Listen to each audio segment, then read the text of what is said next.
Manuel María de los Dolores Falla y Mateu nació en Cádiz y murió en Altagracia, Argentina, con 69 años.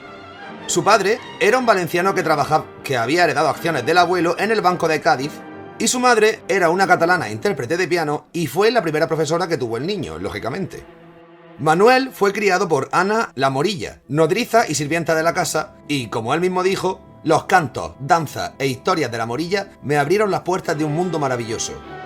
De los 12 a los 14, crea junto a su amigo las revistas manuscritas El Burlón y El Cascabel, y es durante su adolescencia cuando decide que le gusta más la composición que la escritura. Cuando tenía 20 años, no paraba de pegarse viajes a Madrid, pues estaba inscrito como alumno en el conservatorio, y culminó su estudio en 1899, recibiendo además el primer premio de piano. Cuando tenía 24 años, se muda definitivamente a Madrid y el padre Fedriani, su confesor y digamos guía espiritual, le escribe: «Ten cuidado con los coches y con muchas que hay que tenerlo en ese pícaro Madrid». Ese mismo año estrena su obra Vals Capricho y Serenata Andaluza en el Ateneo de la capital. Un año más tarde conoce a Felipe Pedrell y le pide que sea su maestro. El tema es que lo que triunfaba en Madrid era la zarzuela y Manuel las odiaba. Así que compuso una única zarzuela medianamente relevante llamada Los Amores de la Inés, que estrenó en 1902. Desde pequeño, Falla era serio, independiente y tenía una imaginación desbordante que le permitía crear su propio refugio interior. Su salud fue bastante débil y algunas de sus enfermedades pudieron afectar a su mente. Falla era, según sus biógrafos, hipocondríaco. Vamos, que se pensaba que estaba malo siempre.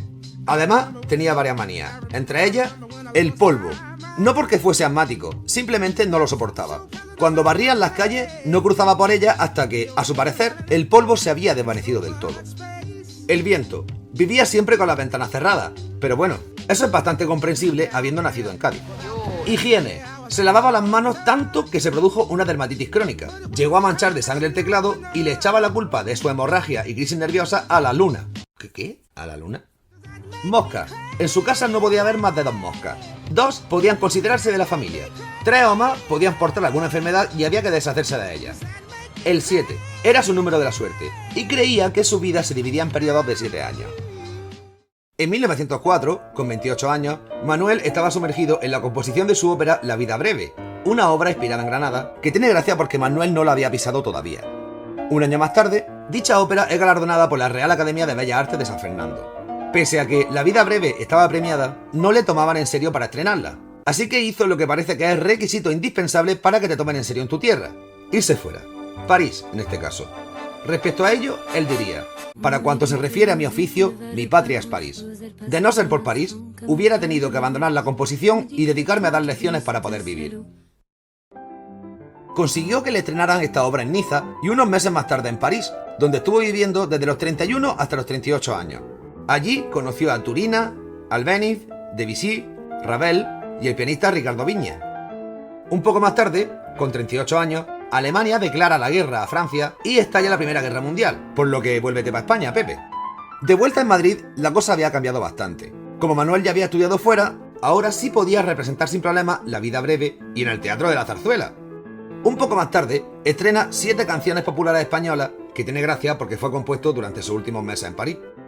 Ese mismo año, el matrimonio formado por Gregorio Martínez Sierra y María de la Hoz Lejárraga pasa a tener relevancia en la vida y obra de nuestro protagonista.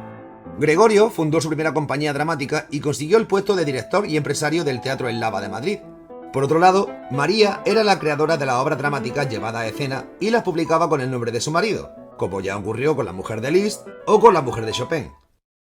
María tenía una buena amistad con Falla. Ella le insistió para que descubriese Granada, así que visita la Alhambra y Manuel se queda literalmente con la boca abierta. El 15 de abril de 1915, Falla estrenó El amor brujo en el Teatro Lara de Madrid.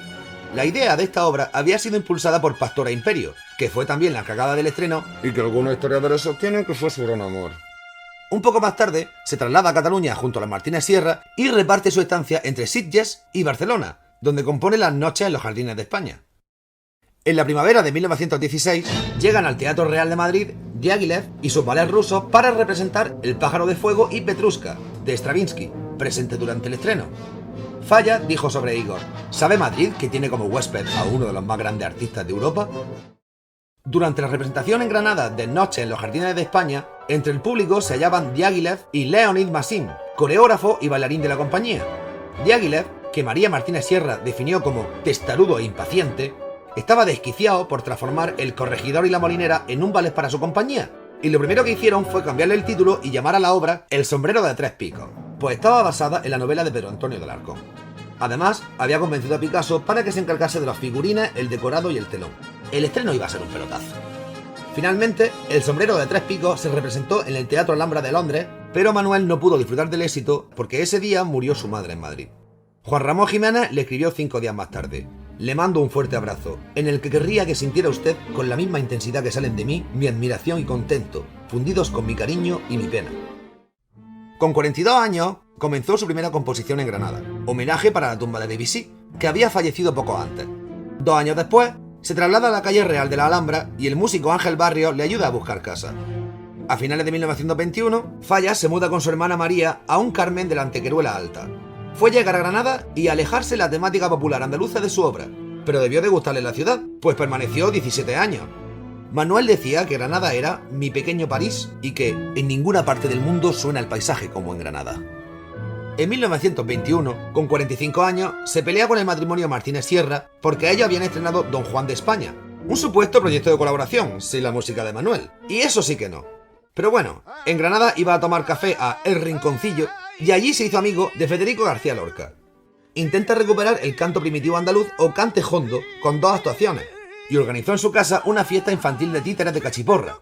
Esta fiesta le convenció para añadir títeres a su próxima obra, El retablo de Maese Pedro, un encargo de la princesa de Polignac. Falla pasa por Barcelona y el Palau de la Música le estrena Psique y Concerto. Pocos días después del segundo estreno, Manuel cumple 50 años y lo nombran hijo adoptivo en Sevilla y Granada, e hijo predilecto en Cádiz. Cuando se proclama la Segunda República, Falla llevaba ya 5 años viviendo de nuevo en Granada tras su estancia en Barcelona. Políticamente, Falla era católico y estaba en desacuerdo con las manifestaciones anticlericales de la Segunda República, pero era, también, contrario a la violencia y a la terrible represión desplegada por ambos bandos. Así que, huyendo de las revueltas sociales de Granada, se muda casi 2 años junto a su hermana a Mallorca. Vuelven a Granada, pero un año después, las nuevas autoridades militares declararon el estado de guerra en la provincia. No había pasado ni un mes desde el golpe de estado cuando asesinaron a Lorca. Manuel era buen amigo de Federico, sabía que estaba detenido y le escribió al capitán José Nestares: ¿qué pudiera yo hacer para ayudar en este trance a nuestro amigo? A Lorca lo habían asesinado hacía medio mes. Desde entonces, las crisis nerviosas de Falla aumentaron y empezó a rondarle por la cabeza la idea del exilio. El dictador Francisco Franco le ofreció una pensión y el puesto de director del Instituto de España, pero rechazó el trabajo por problemas de salud. En 1937, Manuel solicita presupuesto para realizar un refugio antiaéreo en su casa de Granada, que finalmente no se hizo. 2 años más tarde, finaliza la Guerra Civil Española y, a punto de iniciarse la Segunda Guerra Mundial, Manuel y su hermana María del Carmen se exiliaron en Argentina con la excusa de que tenía que dirigir 4 conciertos en el Teatro Colón de Buenos Aires. En 1942 se mudan definitivamente al chalet Los Espinillos, en Altagracia. Falla estaba regular de salud, pues tenía 65 años, pero eso no le impidió recibir a numerosos amigos. Con 68 años, Paco Aguilar, Donato Colaccelli y Rafael Alberti llegaron a realizarle un concierto en su propia casa. 9 días antes de cumplir 70 años, Manuel fallece por un paro cardíaco mientras duerme. El 22 de diciembre, sus restos mortales fueron embarcados rumbo a Cádiz y llegaron el 9 de enero de 1947. Su cuerpo descansa en la cripta de la Catedral de Cádiz, su ciudad natal. Musicalmente, Falla era inconformista y muy perfeccionista, lo que explica su baja producción musical. Respecto a su estilo, es considerado el mayor representante del nacionalismo español, junto a Granados o Albéniz, entre otros. En sus comienzos, su estilo es más bien folclórico, inspirado en temas y melodías andaluzas. En su última obra destaca la influencia del siglo de oro español.